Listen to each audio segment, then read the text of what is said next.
आज अनेक लोकांचे भाषण या ठिकाणी मी ऐकत होतो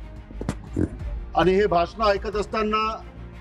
ज्या पद्धतीची चर्चा या सभागृहामध्ये होणं अपेक्षित आहे,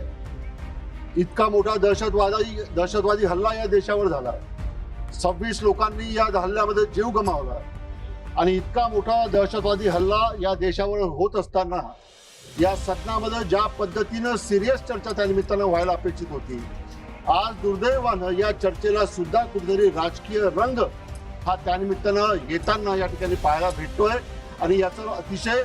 भारतीय म्हणून मनापासून या गोष्टीचं दुःख त्या निमित्तानं या चर्चेला राजकीय रंग येणं अपेक्षित नव्हतं, परंतु या चर्चेला सुद्धा राजकीय रंग त्या निमित्तानं या ठिकाणी येताना आपल्याला पाहायला भेटतो। या ठिकाणी भारतीय जनता पक्षाचा नारा आहे, भारतीय जनता पक्ष सांगतो की राष्ट्र प्रथम, आणि ज्या वेळेला भारतीय जनता पक्ष सांगतो की राष्ट्र प्रथम, त्यावेळेला खऱ्या अर्थानं राष्ट्राला प्राधान्य देण्याचं काम हे त्यानिमित्तानं भारतीय जनता पार्टीच्या माध्यमातून व्हायला पाहिजे, भारतीय जनता पार्टीच्या सरकारच्या माध्यमातून व्हायला पाहिजे ही एक अपेक्षा या निमित्तानं या चर्चेच्या माध्यमातून या ठिकाणी करतो।